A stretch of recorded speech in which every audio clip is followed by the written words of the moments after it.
학생 여러분, 우리 파동의 중첩과 간섭에 대해서 알아보도록 해요. 자, 이제 파동 에너지에 대해서 알아보도록 할 건데, 파동 에너지. 인데 먼저 용어 정리를 먼저 하고 흐름을 파악하면서 가도록 할게요. 자, 먼저 무엇이 있냐면 첫 번째, 파원이라는 말이 있어요. 파원. 이 원자는 무슨 원자냐면 원산지 할 때 원이야. 그래서 파동의 시작점. 너희들의 원산지가 어디니? 아빠, 엄마겠지. 거기서 시작했을 거 아니야. 뭐 옆집 아저씨는 아닐 거 아니야. 아닐 거 아니야라고 했잖아. 내가 이랬어. 자, 파동의 시작점을 파원이라고 얘기를 하고, 그 다음에 이게 되게 중요한 건데 매질이라고 있어요. 매질.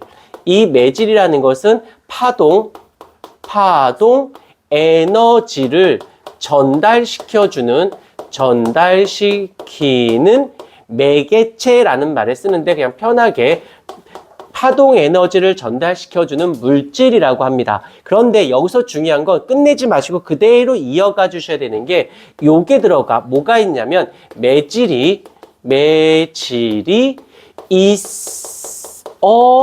있어야만 에너지가 전달되는 경우가 있고요.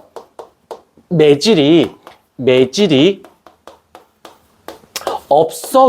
있어도 되고 없어도 에너지가 전달되어지는 경우가 있습니다. 있어야만 되는 경우가 있고 없어도 전달되는 경우가 있어. 그런데 이걸 이렇게 쓰기가 그러니까 말을 줄여서 단어로 가자. 얘를 뭐라고 부를 거냐면 역학파라고 부를 거고 얘를 전자기파라고 할 거예요. 그래서 전자기파라는 말의 뜻은 머리 들어 전자기파, 칠판만 보고 이해하셔야 돼요. 전자기파라는 건 없어도 에너지가 전달되는 것을 우린 전자기파.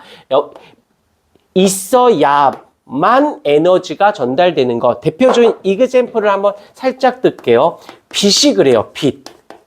빛은 없어도 있어도 없어도 전달될 수 있는데 여기서를 볼게.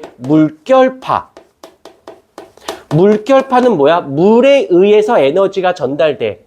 물에 의해서 에너지가 전달되는 걸 물결파인데 물이 없으면 물결파가 형성될 수 없겠죠. 그 다음에 또 하나 음파.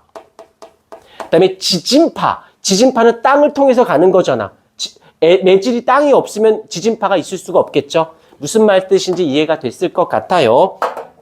그 다음에 매질이 있어야만 되는 것. 그 다음에 세 번째인데 요때 하기 위해서 파동이라고 하는 파동 에너지라는 것이 있고 그 다음에 매질이라는 것이 있는데 요거의 운동 상태를 좀 보도록 할게요. 운동 상태. 이 파동은 어떤 운동 상태를 가지고 있냐면 진행이라는 어휘를 쓰고 매질은 진동이라는 어휘를 씁니다. 차이점은 진행은 특정 지역에서 특정 위치에서 특정 위치까지 가는 걸 진행한다라고 해요. 근데 진동은 특정 위치를 반복적으로 가는 건 아니고 반복적으로 진동을 하는 위치를 변동이 있는 것을 우리는 매질의 진동이라고 하고 파동은 진행이라는 말을 써요. 여기까지 이제 이해가 됐으면 두 가지 형태가 나올 수 있는데 첫 번째는 파동의 에너지가 진행을 합니다. 진행을 하는데 이 매질이 어떻게 돼? 상하 운동을 해요. 상하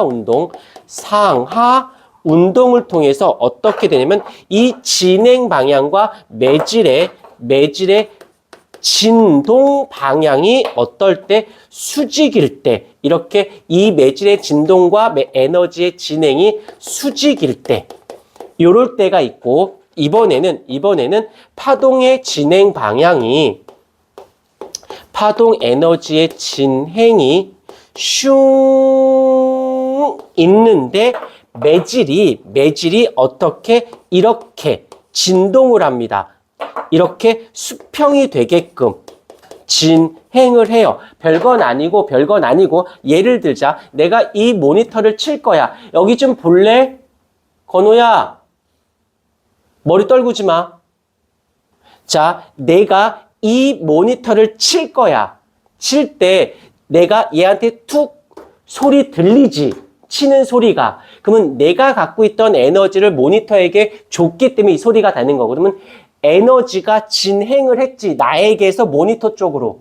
그때 내가 어떻게 줬어? 요렇게 줬어.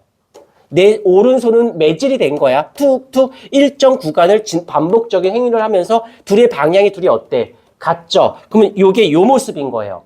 그런데 이번에는 어떻게? 이렇게 줄 거야.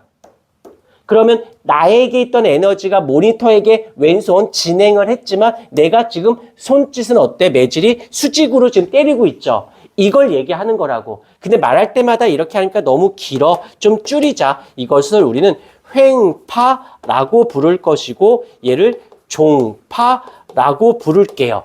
그래서 파동 에너지의 진행과 매질이 수직일 경우가 횡파, 수평일 경우를 종파라고 부른다는 거. 살짝 끊었다 다시 갈게요.